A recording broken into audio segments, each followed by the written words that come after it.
Hello everyone, कैसे हो आप सब। हम लोग राष्ट्रपति को आज कवर करने वाले हैं, तो सीधा पॉइंट पे आते हैं और अकॉर्डिंग टू आर्टिकल हम लोग राष्ट्रपति को कवर करेंगे। राष्ट्रपति को आसान बनाएंगे, एक एक चीज समझेंगे और सारे फैक्ट्स को यहाँ पे अकॉर्डिंग टू आर्टिकल कवर करने वाले हैं। वैसे हम लोग पॉलिटी के अंदर आर्टिकल का एक अलग सेक्शन आपके लिए लेके आएंगे, क्योंकि आर्टिकल्स को लेकर दिक्कत होती है। मतलब आप लोगों का मैक्सिमम का सवाल ही होता है कि पॉलिटी की आर्टिकल याद नहीं होती है, तो जो इंपॉर्टेंट आर्टिकल है उसको एक एक करके यहां पे करवा दिया जाएगा। आज हमने राष्ट्रपति को उठाया है, चलिए स्टार्ट करते हैं। 52 आर्टिकल 52, ये सारे आर्टिकल जो 52, 53, 54, 55, 56, 57, 58, 59, 60, 61, 62, 71, 72, 74, 5, 78, 76, 85, 111, 112, 11, 123, 143, इतने सारे आर्टिकल हैं। इससे राष्ट्रपति का काम हो जाएगा। अब पहला आर्टिकल 52, आर्टिकल 52 के अनुसार भारत में एक राष्ट्रपति होंगे, यानी भारत में एक राष्ट्रपति होगा और यह राष्ट्रपति पार्लियामेंट का पार्ट होता है, ये ध्यान रखिएगा। संसद जो बनता है तो उसमें राष्ट्रपति भी होते हैं। चलिए, एक राष्ट्रपति होंगे जो यहां के हेड होंगे। 53 कहता है कि भारत की जो कार्यपालिका शक्ति है, जो एग्जीक्यूटिव पावर है, वो राष्ट्रपति के अंदर होगा और राष्ट्रपति उस पावर को या तो खुद या अपने अधीनस्थ, यानी या तो खुद या अपने सबऑर्डिनेट के द्वारा उस पावर का यूज करेंगे, लाइक प्राइम मिनिस्टर, मंत्री। समझ में आ रहा है? तो ये कार्यपालिका की बात की गई है 53 के अंदर। जो उनके पास पावर है वो या तो खुद या अपने अधीनस्थ के द्वारा उसका प्रयोग करेंगे। चुनाव 54, राष्ट्रपति का चुनाव होता है और राष्ट्रपति के इलेक्शन में कौन कौन भाग लेते हैं? राष्ट्रपति के इलेक्शन में संसद यानी लोकसभा, राज्यसभा और राज्य के अंदर विधानसभा, स्टेट लेजिस्लेटिव असेंबली के इलेक्टेड मेंबर के निर्वाचित सदस्य भाग लेते हैं। निर्वाचित सदस्य भाग लेते हैं, साथ में दिल्ली, पौंडीचेरी, अब जम्मू एंड कश्मीर के मेंबर जो इलेक्टेड हैं वो पार्टिसिपेट करेंगे। कौन नहीं लेते हैं? तो वो जो नॉमिनेटेड मेंबर हैं, जो मनोनीत मेंबर है, वो जो विधान परिषद के सदस्य हैं। लोकसभा, राज्यसभा और विधानसभा के नॉमिनेटेड मेंबर पार्टिसिपेट नहीं करेंगे। करेंगे कौन? और दूसरा नहीं कौन करेगा? विधान परिषद के कोई भी। तो विधान परिषद जहां है भी वो भी पार्टिसिपेट नहीं करेंगे। ठीक है। इसके बाद निर्वाचन की विधि क्या होगी? आपको पता है इनका जो इलेक्शन होता है वो आनुपातिक प्रतिनिधित्व प्रणाली, एकल संक्रमणीय मत प्रणाली, इन दोनों पर्टिकुलर पॉइंट को बहुत अच्छे से हमने वीडियो के अंदर समझा दिया है और वो इसी जो पॉलिटी का फोल्डर है ना उसमें आपको मिल जाएगा। आई थिंक पॉलिटी के फोल्डर में इसके पहले का वीडियो वही होगा। तो आनुपातिक प्रतिनिधित्व प्रणाली क्या होती है और जो सिंगल ट्रांसफरेबल वोटिंग सिस्टम, जिसको एकल संक्रमणीय मत प्रणाली कहते हैं, उसको आप वहां से देख लीजिएगा। तो इनके निर्वाचन का तरीका वही है, उसके कारण इलेक्शन होता है। 56 यानी कार्यकाल की बात करें तो राष्ट्रपति का जब चुनाव होता है, आर्टिकल 56, तो चुनाव यानी जब वो साइन करते हैं, जिस दिन वो सीट लेते हैं राष्ट्रपति का, वहां उस समय से अगले 5 साल के लिए वो राष्ट्रपति होंगे, अगर उनको हटाया नहीं जाता है तो। बीच में हटाने का प्रोविजन है, अभी देखेंगे। अगर नहीं हटाया जाता तो 5 साल के लिए चुने जाते हैं। अगला आर्टिकल 57 क्या कहता है? पुनर्निर्वाचन, यानी भारत के राष्ट्रपति जितनी बार चाहे यहां पे राष्ट्रपति बन सकते हैं। हमारे राष्ट्रपति डॉक्टर राजेंद्र प्रसाद 2 बार राष्ट्रपति बने जीतकर और 1 बार नॉमिनेट हुए, तो 3 बार उन्होंने राष्ट्रपति पद का शपथ लिया था। अमेरिका में मैक्सिमम 2 बार बन सकते हैं, यहां पे कितनी बार ही बन सकते हैं, कोई इशू नहीं है। योग्यता की बात अगर की गई है किसमें? आर्टिकल 58 में। आर्टिकल 58 कहता है कि हमारे जो राष्ट्रपति हैं वो 35 के होने चाहिए, एज मिनिमम, भारत के नागरिक होने चाहिए, 2 चीज, और तीसरा लोकसभा का मेंबर बने वो योग्यता उनके पास होनी चाहिए, और किसी भी तरह के लाभ के पद पे यदि नहीं हो तो वो भारत के राष्ट्रपति बन सकते हैं। तब वो रेडी हैं भारत के राष्ट्रपति बनने के लिए। पद की शर्तें क्या है? राष्ट्रपति पोस्ट के लिए 50 लोग अनुमोदक और 50 जो है प्रस्तावक होने चाहिए। 50 प्रपोजल देने वाले और 50 उसको सपोर्ट करने वाले। तो 50-50 की दो संख्या चाहिए जो एक प्रस्ताव करे और एक सपोर्ट करे, ठीक है। और साथ में इनको 15,000 रुपए आरबीआई में जमा करवाने पड़ते हैं जमानत राशि के रूप में। यदि किसी कारण से 1/6 वोट नहीं मिला तो ये जमानत राशि इनकी जब्त हो जाती है। तो ये है इनके पद की शर्त। इस आधार पे शपथ की बात करें, आर्टिकल 60 क्या कहता है? शपथ राष्ट्रपति को सुप्रीम कोर्ट के चीफ जस्टिस यानी भारत के चीफ जस्टिस ऑफ इंडिया हमारे राष्ट्रपति को शपथ दिलवाते हैं, ओथ दिलवाते हैं, जहां संविधान के प्रति वो अपनी निष्ठा और अपने पद की गोपनीयता की शपथ लेते हैं। और अगर मान लो सुप्रीम कोर्ट के चीफ जस्टिस ना हो तो जो सीनियर मोस्ट होंगे वो उनको शपथ दिलवाएंगे। इंपीचमेंट, आर्टिकल 61 महाभियोग। इंपीचमेंट राष्ट्रपति को हटाने का अगर वो कदाचार करे, संविधान का लगातार उल्लंघन करे, इसी आधार पर राष्ट्रपति को हटाया जा सकता है। उस हटाने के लिए इंपीचमेंट यानी महाभियोग शब्द का प्रयोग किया गया है। इंपॉर्टेंट आर्टिकल है, आर्टिकल 61 याद कर लीजिएगा।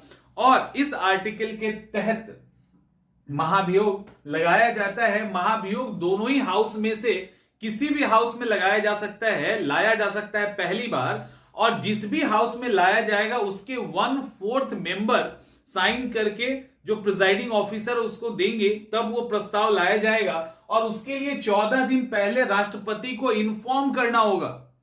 14 दिन पहले राष्ट्रपति को इन्फॉर्म करना होगा। राष्ट्रपति के पास इंफॉर्मेशन चला जाएगा, उसके बाद 1/4 लोग साइन करेंगे। उस 14 दिन के बाद वो प्रस्ताव आएगा। अगर 2/3 लोगों ने उसको पास कर दिया तो वो प्रस्ताव दूसरे हाउस में जाएगा, वहां पर एक जांच होगी। वो भी अगर पास कर देते हैं तो फिर राष्ट्रपति उस दिन से हट जाएंगे। आर्टिकल 16 इसी इंपीचमेंट की बात करता है। अभी तक कोई हटे नहीं है और इंपीचमेंट से रिलेटेड स्पेशल वीडियो भी डाल दिया गया है, क्लास में देख लेना। 62 यदि राष्ट्रपति का पोस्ट खाली हो जाए, फिर किसी कारण से बीमार हो जाए, डेथ हो जाए, कहीं बाहर हैं या हटा दिया गया है इंपीचमेंट से, तो अगर पोस्ट खाली हो जाए तो जब तक नया राष्ट्रपति का चुनाव नहीं होता तब तक हमारे उपराष्ट्रपति राष्ट्रपति का काम करेंगे। दूसरा फैक्ट है, इन केस उपराष्ट्रपति नहीं हो तो आपको पता है जो सीनियर मोस्ट जज होंगे सुप्रीम कोर्ट के, जो सीजीआई है वो होंगे, वो नहीं तो कोई और, वो नहीं तो कोई और, तो कोई ना कोई सीनियर जज आर्टिकल 62 के तहत जब पोस्ट वैकेंट होगा तब। और इनकेस डेथ या कुछ ऐसी स्थिति महाभियोग लग जाता है, पोस्ट से हट जाते हैं राष्ट्रपति, तो 6 महीने के अंदर इलेक्शन करवा लेना है, यह भी प्रोविजन है। इसके साथ ही एक और चीज है कि इनकेस राष्ट्रपति का इलेक्शन ही नहीं हुआ किसी कारण से, अगर इलेक्शन ही नहीं हुआ तो उपराष्ट्रपति उसके बाद नहीं आएंगे 5 साल पूरा होने पे। जब तक नया राष्ट्रपति नहीं आ जाता तब तक पुराने वाले कैरी करेंगे। 71 चुनाव के मामले, आर्टिकल 71 चुनाव के मामले। चुनाव का मामला क्या है? चुनाव का मामला यानी राष्ट्रपति के इलेक्शन से रिलेटेड कोई भी डिस्प्यूट होगा तो वो हाई कोर्ट नहीं जाएगा, हर हाल में सुप्रीम कोर्ट में ही जाएगा। तो राष्ट्रपति से जुड़े जो भी विवाद हैं वो सुप्रीम कोर्ट जाएंगे। अगर गलत पाया गया इलेक्शन तो कैंडिडेट रद्द भी हो सकता है, उनको हटाया जा सकता है, अदरवाइज सब। 72 क्षमादान। ये क्षमादान क्या है? पार्डनिंग पावर कहा जाता है, ये राष्ट्रपति का पावर है।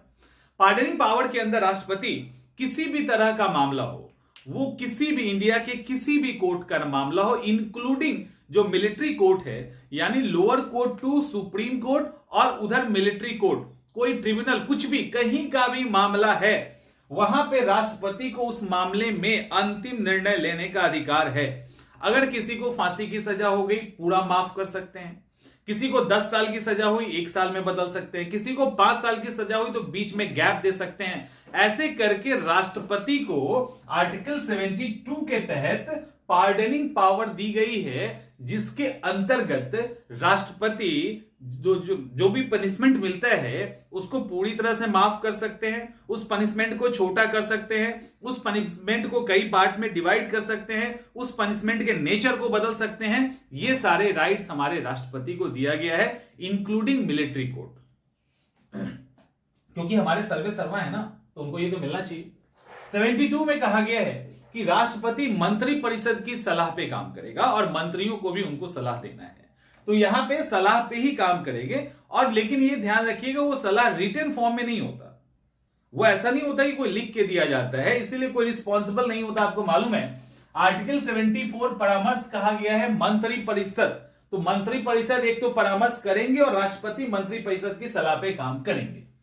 आर्टिकल 75 इंपॉर्टेंट है, मंत्रियों की नियुक्ति। देखिए राष्ट्रपति के द्वारा मंत्रियों की नियुक्ति की जाती है। इसी नियुक्ति के कारण एक टर्म जो आप सुनते होंगे कि मंत्री व्यक्तिगत तौर पे राष्ट्रपति के प्रति रिस्पॉन्सिबल होता है, उसके पीछे कारण यही है कि राष्ट्रपति के द्वारा मंत्रियों की नियुक्ति की जाती है और उनको हटाने का भी अधिकार राष्ट्रपति के पास है। व्यक्तिगत तौर पे हर एक मंत्री राष्ट्रपति के प्रति रिस्पॉन्सिबल होता है।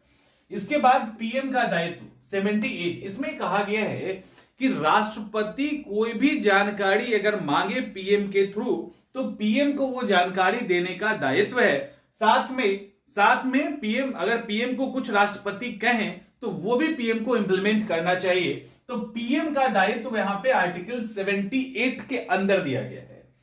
इसके अलावा कुछ और जो आर्टिकल है वो आर्टिकल अब यहां पे खत्म कहानी होती है, कुछ और आर्टिकल है, उस आर्टिकल का संबंध वैसे ही है, इसको आप अलग अलग पढ़ते हो अमूमन।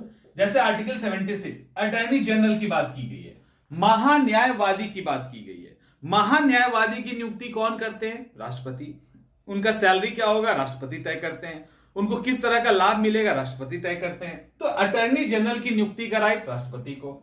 आर्टिकल 85 के तहत सत्र समाप्ति करना या सत्रावसान करना या पूरा का पूरा सेशन, पूरा का पूरा हाउस समाप्त कर देना, इसको कहते हैं एडजर्न करना या एडजर्न करना या डिसॉल्व कर देना। ठीक है, जैसे अगर मान लो कि राज्यसभा और लोकसभा का सेशन पूरा हो गया, यानी बजट सेशन पूरा हो गया, तो साइन डाई जब करते हैं उसके प्रिजाइडिंग ऑफिसर, उसके बाद सत्र को एडजर्न करना, सत्र को समाप्त करने का जो राइट है वो राष्ट्रपति के पास होता है। लोकसभा और राज्यसभा के मामले में 85, और चूंकि राज्यसभा तो परमानेंट हाउस है उसको कभी डिसॉल्व नहीं किया जा सकता, लेकिन लोकसभा का जब टाइम पूरा हो जाता है या उनका बहुमत चला जाता है तो उसको डिसॉल्व किया जा सकता है।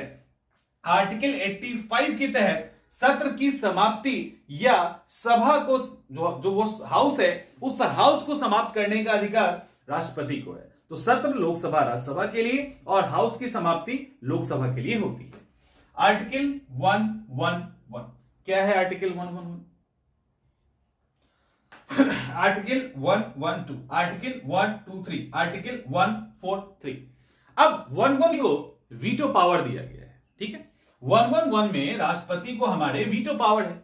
ये वीटो पावर किस तरह का होता है? ये वीटो पावर जो पार्लियामेंट के द्वारा, इसके अंदर पार्लियामेंट वाला वीटो है, संसद के द्वारा कोई बिल पास होगा तो राष्ट्रपति को साइन करना है, बिना साइन के तो होगा नहीं।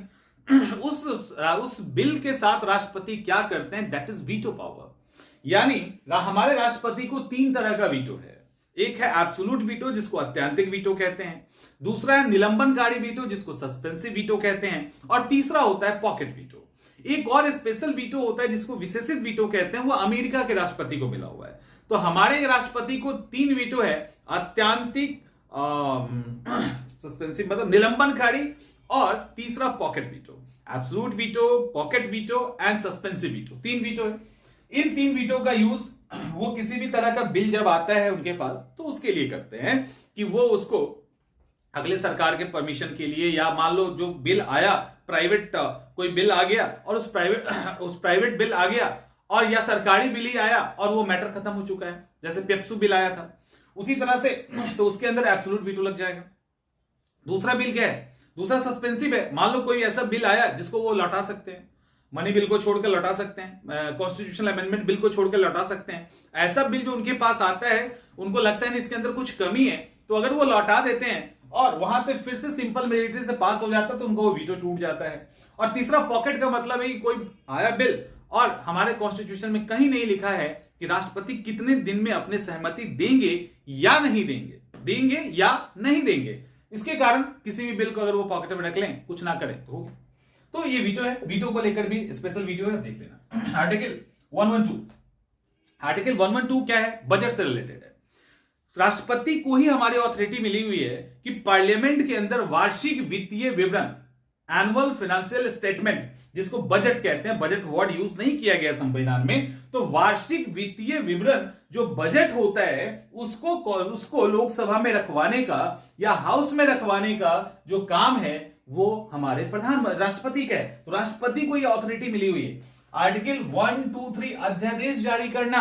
आपको पता है कि जब भी कोई विपरीत परिस्थिति आ जाए, हाउस रन नहीं कर रहा हो, दोनों का दोनों या एक भी, क्योंकि दोनों हाउस जब तक नहीं चलेगा बिल पास होके आएगा नहीं, कानून बन नहीं सकता, तो दोनों में से एक भी नहीं चल रहा हो या दोनों नहीं चल रहा हो, सिचुएशन काफी क्रिटिकल हो, क्विक डिसीजन लेना हो, तो वैसी स्थिति में राष्ट्रपति को अध्यादेश जारी करने का अधिकार आर्टिकल 1, 2, 3 के द्वारा दिया गया है।